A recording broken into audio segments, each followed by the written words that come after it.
Alright guys, TacticalRab back again today. Hope you're all doing well and enjoying your day so far, and as Crimsix reveals one of the main reasons why pros get fined by the CDL, including himself. iLLeY from OpTic Texas has revealed that he believes that when their respawn gets back in business, as he expected to, they will be unbeatable going into the World Championship. Very much enjoyed your thoughts in the comment section below. Hit the like button if you enjoy. Subscribe if you're new as always, I'd greatly appreciate it. It really helps out the channel. Thanks very much indeed for doing that one. First of all, thought this is rather funny from the league, really. They talk about the prize pool for the World Championship, just over $2.5 million, and they have Crimsix's face here on the kind of Benjamins, I suppose. Kind of funny, really, just because we're going to talk about Crimsix getting fined a bit here in a second, just because, I mean, look, it almost looks like they're using Crimsix's fine money to fund the World Championship prize pool that Crimsix is going to try and win back, so thought this is interesting to look at. First of all, briefly on the Rostermania front, not really Rostermania stuff, but just an addition that Toronto have made to their team, because of course they play OpTic Texas in the very first round at the World Championship. They're going to try and look to get revenge for their Game 5 Round 11 defeat, most recently at Major 4, where they got knocked out, I'm guessing top 6 by OpTic in that situation. Now, Toronto have confirmed that Mayhem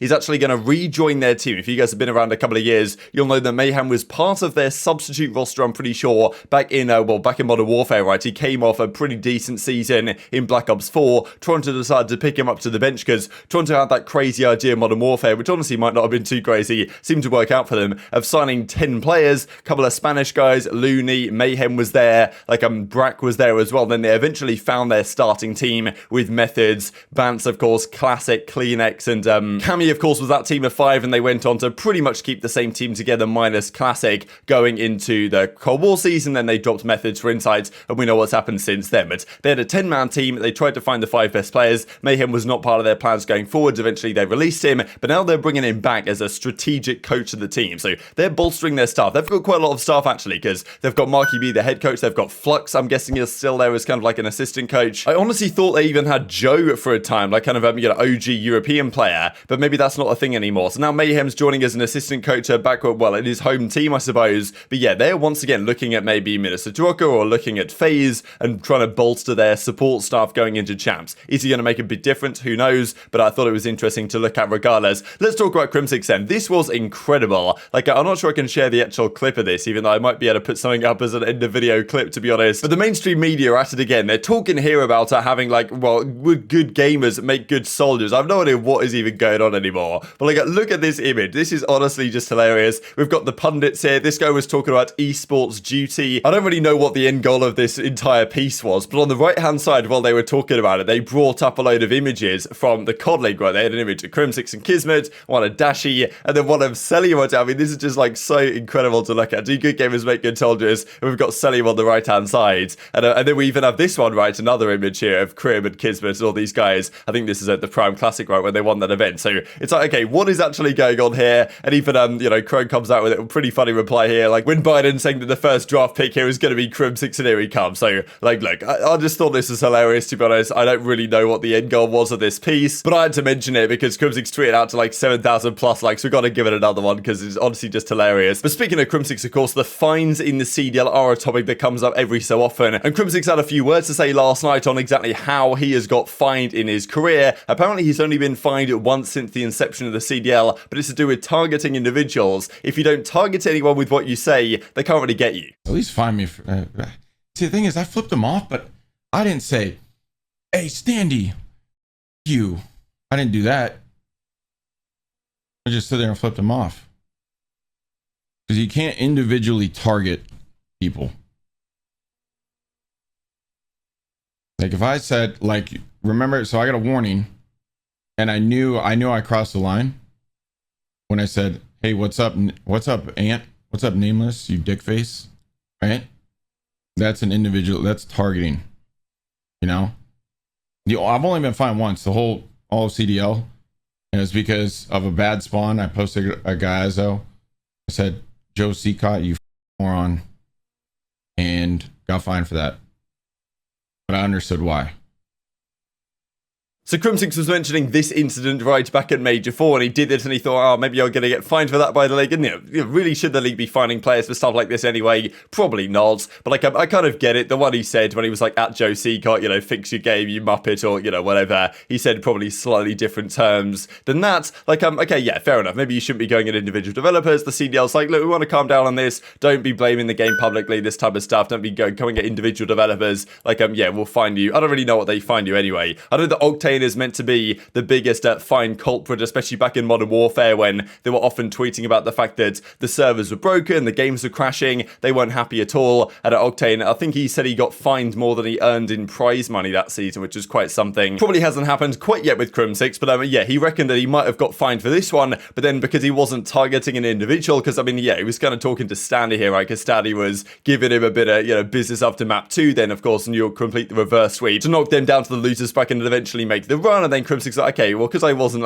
targeting Standy specifically, then the CDL couldn't really get me on this one. So it's a little bit interesting, right? We never really know what is allowed by the pros, what is not allowed, like whether they should just be able to say anything anyway, like whether the CDL should really have the power to find the pros, I think is another discussion entirely, but I guess it's in the contracts. We've heard Scump talk about it, right? He doesn't want to criticize like Vanguard too much because then you're going to get fined. Like they have to toe a line a little bit, which is kind of frustrating. But the fact that Crim, given all the stuff he does, has only been fined once is probably not too bad, all things considered. Like this is even back in 2017 with Crim having a word with Joe Seacott. I imagine the tweet that he was talking about got deleted rather quickly, even though it's probably in an old TacticalRab video from back in the day. We probably talked about it. Let's talk on OpTic Texas though, because 1 week, of course, until the World Championship begins. The big question was after Major 4, could they get their respawns in order? Their Berlin needs to come into their map pool. Can their Bakash hardpoint get to where they need it to be? The controllers will have fallen off pretty significantly since the start of the season. The Search and Destroy, though, was absolutely fantastic. The composure was very good, like probably the best Search and Destroy team at the event, all things considered. Just their respawn, like if they win one respawn against FaZe, they go game 5 against FaZe, who knows what happens in that series, right? Could be a different story, but still a confidence building event regardless for OpTic Texas going into champs. iLLeY says focus, been kind of a social media blackout for some of the guys the last few days. Of course, Scum was talking about, even we looked at yesterday, that he was like, yeah, we're practicing so much, if anything too much on certain days, 3 scrims a day, many hours of play in a row, gets, kind of fries your brain a little bit, and where they're after grinding for all those hours, you still have the kind of mental capacity to go ahead and watch VOD and review VOD and strategies and come up with Search and Destroy ideas. Like, it might be a little bit of a challenge, so I'm sure OpTic are going to have to balance that one, but at the same time,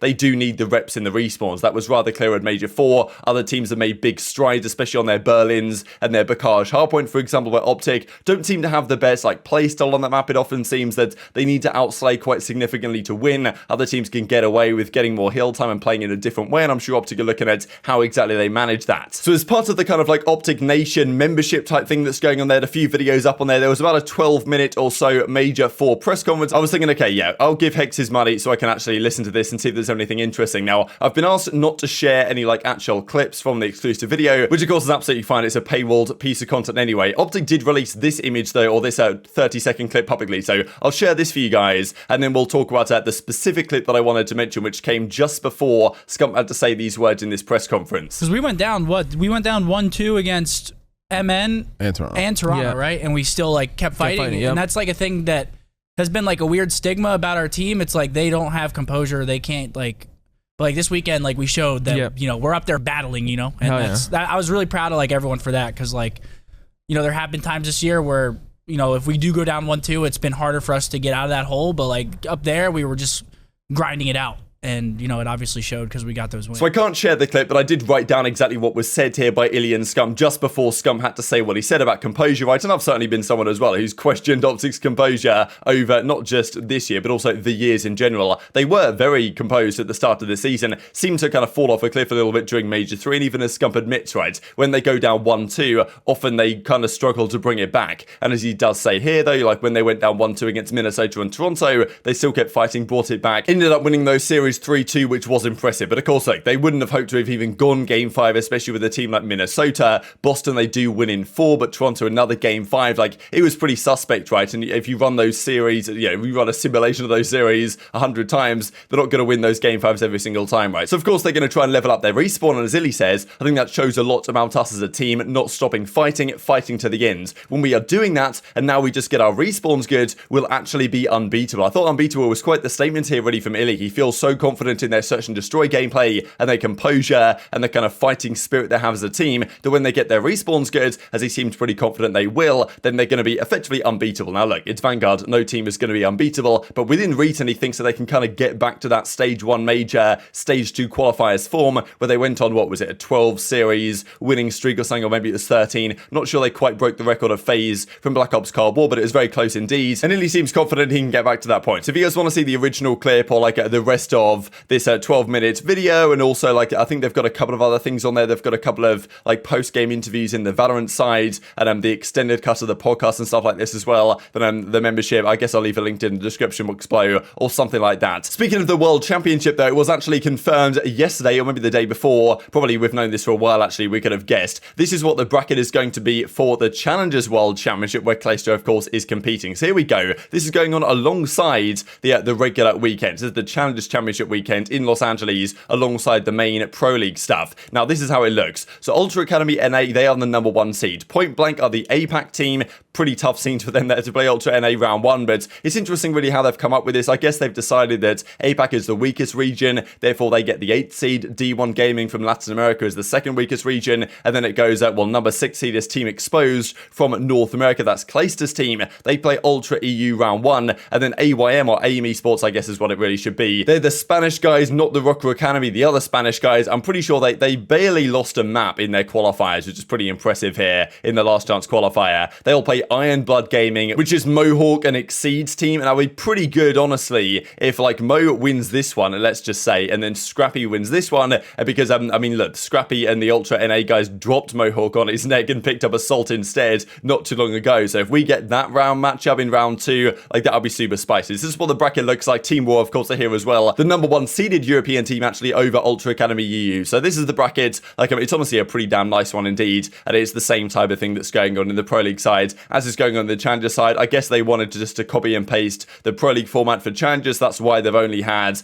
8 teams here, as opposed to they could have done a lot more in theory, but I guess they thought, nah, we're not going to change it this year. Maybe next year, lads, good luck. But that's the thing, as Octane says, such a shame that Vanguard is ending in just a few days. Easily in my top 5 Call of Duty games ever. Another example here of like, this is what the pro players say to not get fines. Like, they want to say something, I'm imagining, where they kind of criticize the game and say, yeah, thank the Lord that Vanguard is coming to an end, but they can't really say that, so instead they say something sarcastic like this to circumvent the fines. That's my theory. I don't know if they're actually doing that or whether they're just being sarcastic just to be sarcastic, but I think it might be a bit of a strategy that's being employed here by some of these pros. But very much enjoying your thoughts and all this stuff in the comment section below. Hope you guys enjoyed the video. If you did enjoy it, hit on the like button, tell us the YouTube god this is a good video, and it's like you should see it as well, and hope grow the competitive Call of Duty community. Thank you as always, take care of yourselves, and I'll see you next time. The first pick in the 2022 draft, America select Crimsix!